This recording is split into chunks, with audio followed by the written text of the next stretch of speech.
it's equal, no problems for black, boom. In the span of 5 moves, suddenly the position is unpleasant, then suddenly you're dead lost, and you didn't even make a perceptible mistake. How does he do this? How does this happen? I know that Magnus measurement tool stick doesn't roll off the tongue like the ammonometer does, which was the nickname I gave it today. But that game arc is something we're going to see. The Magnus measurement, where he takes you into the woods, to use the Tal quote, right? The deep, dark woods, and he just gets you lost in there. Are you pouring yourself coffee? I have 2 beverages, actually. One is coffee. Okay.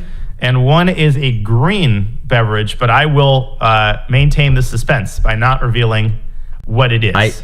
I hope it's not absinthe. I'm just going to say that. No. Worry not, Danny. I take my commentating duties seriously. The absinthe is for after the commentary. Okay.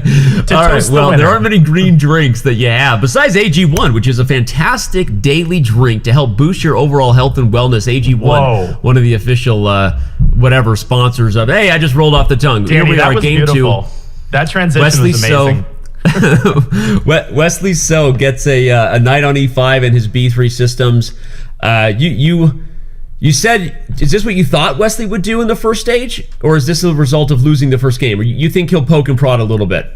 He will probably poke and prod a little bit, but I'm not a big fan of this opening setup. I think this is right up Magnus's alley. He's super solid here as he trades off the dark squared bishops, and it's just completely equal position. I would even maybe prefer black, because the knight on d2 has a hard time finding a good home, Danny, because look at that pawn on d5, as one Robert Hess would point out, it restricts the knight, prevents it from going to c4 from e4. So we're going to get a long kind of positional, cagey maneuvering battle in this game. Robert loves highlighting that a pawn dominates a knight 3 squares away. How many times does he mention it per commentary match? A lot. Well, I think I mention it more often than he does now, because I'm always like, Robert Hess would point out that the pawn restricts the knight. Robert Hess coined, hey, let's point out the bishop is the wrong color square of the corner, right? There you go. I guess we can't spell chess without Hess, and we talk about him even when he's not here. By the way, Nakamura is playing Maxime Vacher the Grave. That is tomorrow. You see below us our other semifinal matchup. But okay, we're here with e5 and f4. Okay. Wesley changes the structure, Danya, which of course comes with giving black the house, right? A free ride over here on the queen side. But he's hoping for some big space. What are your thoughts here? Yeah, nothing's going to happen too fast in this position, because if white pushes g4 and f5 too fast, then black will take on f5, and then the e5 pawn will become weak. It's hard for Magnus to generate chances on the queen side, though, Danny. I would point out the pawns on a3 and b3. If black plays b5, you've got a classic situation that I think will be very relatable for most players, where if you push a4, white pushes b4. If you push b4, white pushes a4. There is a name for these pawns in Russian, but I don't know how to translate the specific situation where if you push one pawn, your opponent keeps things locked up by pushing the other. And so we see Magnus taking a slow burn approach, deploying his queen and connecting his rooks. Let's watch how he tries to generate chances on the queen side here. We might get a textbook lesson.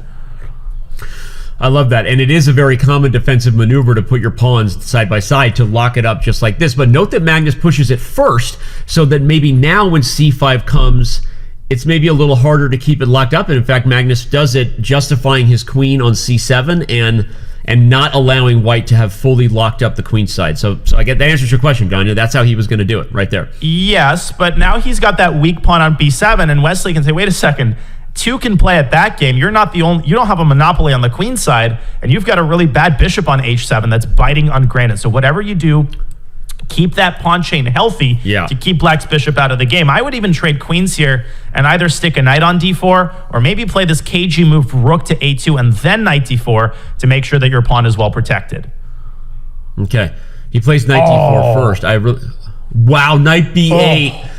You put the knight back on its original square so that you can come to c6 and get rid of the key centralized defensive piece of c2. That's the reason the eval bar switched, by the way. The computer suggested knight b8 is the best, and by the way, Magnus found it in just a few seconds. He found it instantly, and now after b takes c6, which I think we're going to see, both bishops are out of the game. White's bishop is facing the same plight as black's. It's also going to be staring into a pawn chain. Black could also put that rook on c3, and much like the last game, remember Magnus's rook on a4, it's the same type of thing where Wesley is the one tied down to that weak pawn on a3. I think it's still equal, but I feel like Wesley's going to get a little bit uncomfortable here because he was better going into that endgame, and he missed this brilliant knight b8, knight c6 maneuver. But let me play devil's advocate to that, because Wesley has the only open file. You can put the rook on a2, and this bishop, you pointed out, is still deadlocked. Like, what exactly is stopping white from improving the king?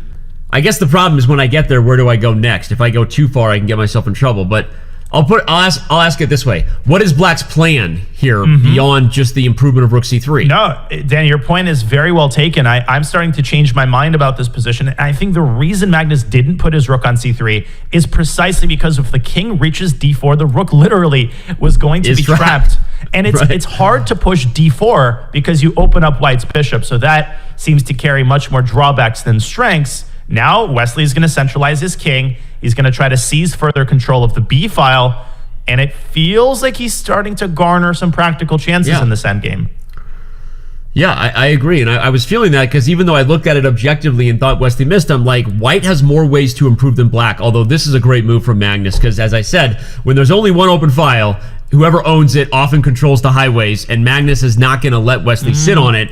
So he might want rook c3 also, Danny, and then rook a c5, but that seems really risky.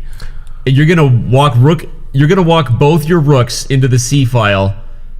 Wow. He's thinking about it. If you do that, you might be Magnus Carlsen. Can we go to the Batcave and analyze this real quick? Let's do it. Let's do it. If you go rook 5 to c3, and I go king d4, and you put this rook on c5. But white doesn't have the right type of Phillips screwdriver to attack either of the rooks. If you had a dark squared bishop or even a knight, the rooks would be so flimsy. But somehow they look terrible, but they're strangely stable. White has to go rook b2, Danny, and I'm not sure exactly how you're getting those rooks off of the c file. It's hard to believe, and Magnus doesn't believe it. He doesn't go for it, but I think he should have. I think you're right, because we have it on the board and the computer says it's about the same eval as it was earlier, and our artificially intelligent overlord frowns upon Magnus's move, says this was not as good. He should have gone for this idea. Now that I'm looking at it, you were right, Danya. Wow. And king d2, Wesley, that ship has sailed, and now rook from b1 is going to come up to b4. And I mentioned earlier that white would be tied down to the a3 pawn. Now it's going to be black who's tied down to the a4 pawn, and Wesley has a serious advantage here. By the way, there's weird ideas where the rook still gets trapped if you're not careful with the bishop grabbing this diagonal with d4. The move order matters, but I want to point it out because if somehow black has to play d4 themselves, this bishop will just pop right back to that diagonal and be super happy with the progress. So this is looking more and more awkward. And by the way, the time on the clock reflects how Magnus feels. He doesn't go down on time for no good reason, right? Magnus knows this is a bit of a struggle to figure out. The problem is that you're ultimately going to have to break through, and that's going to be hard because even if black defends passively, traits one pair of rooks, and then simply keeps the other rook on a5, how are you going to add an attacker to the a4 pawn? There is this long-term maneuver, bishop f3, bishop d1, Danny, and then pawn to c3, which is a cute little positional concept, but something's going to tell me Magnus is not going to take this sitting down, and he's going to try to generate active counterplay, maybe by pushing c5 and kicking the rook away from b4. I definitely would not take with the pawn here and give black a passer on the a file. Yeah, that would seem ill-advised. Wesley double checks it though. He takes b4 with the rook, and I think your plan, by the way, g4 stops your plan, so maybe Magnus actually likes it.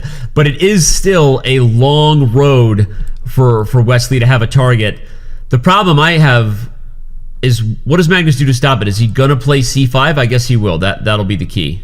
And another reason he might have pushed g4, I'm talking about the distant future, h5 and h4, followed by a trade on g3, could create an eventual target on g3, and black's rook on a5 can potentially swing back over to the king side. All of that doesn't take as much time as it appears, but right now we're going down a different path. c4 is an excellent move by Wesley, carving out the long diagonal for his bishop. He is making progress right now. That is bishop a c6. move that, if I was faster, I would make an awkward explosive joke on c4. Boom goes the dynamite, and you've got a great move. But the point is, this was a very, very well-timed move. You can put the bishop on c6. It holds d7. It hits a4. Yeah. He does it. He does it. I would play h5. I like it. Yep. The king goes to e3 to avoid d-file with tempo, maybe? Oh, rook c7's an excellent move. If you take a4, you go back to a7, picking up the a3 pawn, and then black. I think Magnus is potentially taking over the initiative here. You got to be really careful if you're Wesley. Rook h8 and h4.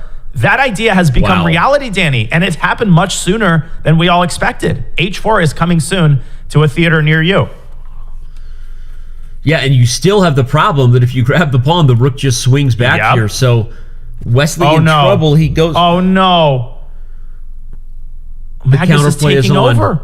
Magnus is taking over the game. Rook a2. If you go to the third rank, rook g2 or rook a2 are next. Yeah. Oh my gosh! Bishop takes a4. Rook takes a3, forking the bishop and the g3 pawn. It's like a knife through butter how Magnus's rook is operating in this endgame, and black is now winning. This is just fascinating here. And again, not exactly the Magnus measurement yardstick thing we normally see, but it did eventually turn around. We see that he kept it equal and he's put himself in a position to maybe win. Wesley is also way down on the clock. That turned around fast. And again, where was Wesley's mistake? Now, let's not bury him yet. He's still trying to hold the draw. Rook c7. But bishop takes c4, bishop a6, there was maybe possible. Now Magnus is likely to push g3, and your issue is that you can't move the king up to g2, Danny, because the bishop from c4 moves back to d5 with check. That's why Wesley got his rook off of the c file. Still some chances for white. Magnus has to find the time to bring his king up to g6, but now that's hard to achieve. I was going to say, but the problem is that rook f2 comes, and Magnus found it. Okay, now Wesley holding on, but the mating net now starts to feel very real. The moment this rook flips around, okay. There it comes. No, pawns are just falling. He's going to win the e5 pawn, yeah. Yeah, I don't think he's got chances Wesley here. is living on the increment here, which is never a place you want to be against anyone, and certainly not the highest rated player of all time in Magnus Carlsen. Good try by Wesley, though, targeting the f7 pawn. Magnus down to 1 second. He's got to keep an eye on his clock. Whoa. That was a panicky move. He got back with his king. He goes back to d8 now to kick the bishop out. He's going to offer the trade. Okay, the rook ending, I guess, also would have been losing. God, Wesley holding on. Bishop e8, and he's going to make the draw. Bishop takes f7. What a stellar defensive move there from Wesley to get that pawn. Okay, I don't know that the draw is in hand just yet, but it should be a draw with best play. Now, in a classical game, Danny, white would even contemplate taking on e6, but imagine defending rook and bishop versus rook on the increment. Magnus is still trying to weave some sort of a mating net, but this is going to be exceedingly hard to achieve. Rook f4, I think, wins the pawn, and Wesley will save the game. Wow. Huge boost of confidence for Wesley So there.